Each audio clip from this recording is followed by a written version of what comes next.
এই যে ও বসে বসে যে মায়া কান্না করতেছে, ও যে বলতেছে যে ও অনেক ভালোবাসে ইকরি, বাচ্চার জন্য হয়তো বলতেছে।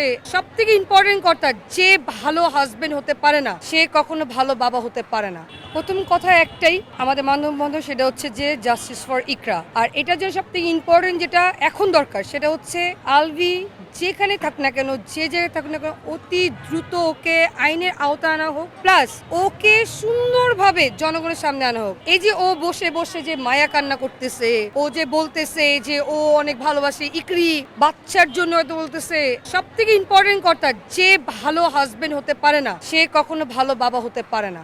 আর এই যে কান্নাকাটি, ভাই তুমি 16 বছর, তোমার একটা নিউটন কুত্তা মারা গেছিল। আমি সরি, আমি খুব খারাপ ভাবে বললাম, কিছু মনে করেন আপনারা। যে তোমার একটা কুত্তা মরে গেছিল, নিউটন নাম, তুমি 2 মাস শোক পালন করছো, ফেসবুক ভরায় ফেলছো তুমি। আর তুমি 16 বছর এই মেয়ের সাথে তুমি ছিলা। তুমি তো জানতে পারছো কবে?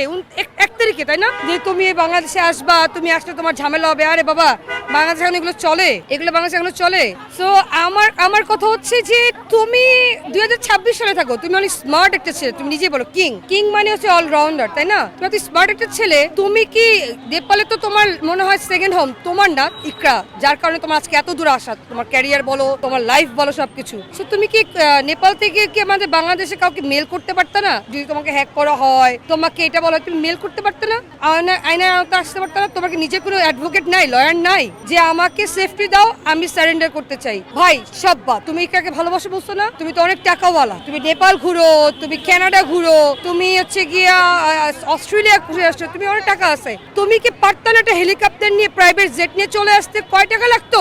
1 লাখ টাকা, 2 লাখ টাকা, 5 লাখ টাকা? ভাই আমাদেরকে ডাকতি, আমাদের বলতি যে তাতে অ্যাকাউন্টে টাকা পাঠা, আমার ইকরার আমার লাশ দেখা দেখতে হবে, আমি ইকরাকে লাশ দেখা দেখতে চাই। দিতাম না, চাঁদা তুলে দিতাম যে হ্যাঁ ওই ছেলেটা আসতে চায়, তোরা আমরা প্রোটেক্ট করতাম। যে ছেলেটা লাস্ট বার তার ওয়াইফকে দেখতে চায়, তুমি লাস্ট বার ওয়াইফকে দেখতে চাও, তুমি লাইভেও আসো না। তুমি কি করো? তুমি বানায় ভিডিও বানায় দাও। হ্যাঁ, আর কি তোমার বান্ধবী, তোমার সহধর্মিণী হবে নাকি হয়ে গেছে? আল্লাহ যে হয়ে গেছে, হয়ে গেছে তো। ও সরি, হ্যাঁ তোমার তো কি জন্য বলে সেকেন্ড ওয়াইফ তিথি, সে কি সুন্দর নাটক স্ক্রিপ্ট আরেকটা বানাইছে আমার জন্য নাকি ইকরা তার বউকে লাশ দেখা দেখতে পারে নাই। আমি তো 1 তারিখ থেকেই হচ্ছে কি জন্য বলে বাংলাদেশে কি তিথি আপা, তোমার তো কম খাওয়া নাই, তোমার ড্রেস আপ, তোমার গ্রুমিং, তোমার জন্য তুমি এই প্রোডাকশনে কাজ করতে পারছো, তোমার কোনো ডিরেক্টর ফোন দেয়ও না তোমার জন্য। তুমি নিজেই বলছো তোমার কেউ নাটকের জন্য ডাকেই না। আর এই মেয়েটাকে তুমি একবার দেখতে পারলা না, দেখতে আসলা না? হ্যাঁ, তোমার সাথে এত ভালো সম্পর্ক, সবাই দেখতেছেন, কিন্তু তোমাকে যদি সে এত অপছন্দ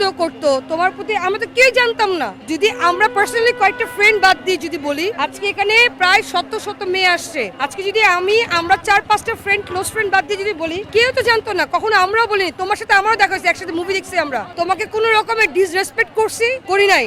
তোমারে আলাদা পপকর্ন কিনা খাওয়াইছি, একসাথে মুভি দেখছি আমরা, একসাথে আমার বোন একসাথে ওর সাথে বসে ঘন্টা পর ঘন্টা কফি খাইছো। তোমাকে ও একটা খারাপ কথা বলছে আজ পর্যন্ত? এখন কেন তুমি এগুলো বলতেছো? তোমার নিয়ে ঝামেলা হবে, তোমার জানের ভয়। আরে গাধার বাচ্চা, পড়াশোনা কর, লেখাপড়া কর। একবার যদি বলতো যে প্লিজ আমাকে ইকরাকে দেখতে দাও, আমরাই সাহায্য করতাম। করছে সে ভিডিও কাট করে, ভিডিও এডিট করে, স্ক্রিপ্ট নিয়ে বসে সে এগুলো করছে। তাকে আমরা জীবনে এভাবে কথা বলছি?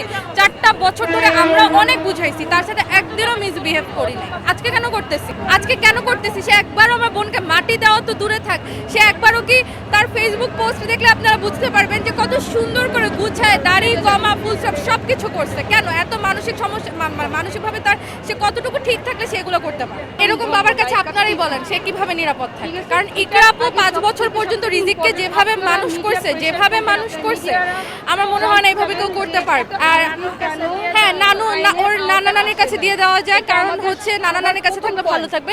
এটা তো আসলে আমাদের চাওয়া, এখন বাকিটা তো এটা প্রশাসন ছাড়া আসলে, কিন্তু আমাদের তো এটাই দাবি, আমাদের এটাই চাওয়া যে রিজিক যাতে ভালো থাকে। কারণ আপু তো চলে গেছে, রিজিকটা রেখে গেছে, রিজিক যদি ভালো থাকে হয়তো আমরাও এটাতে ভালো থাকবো।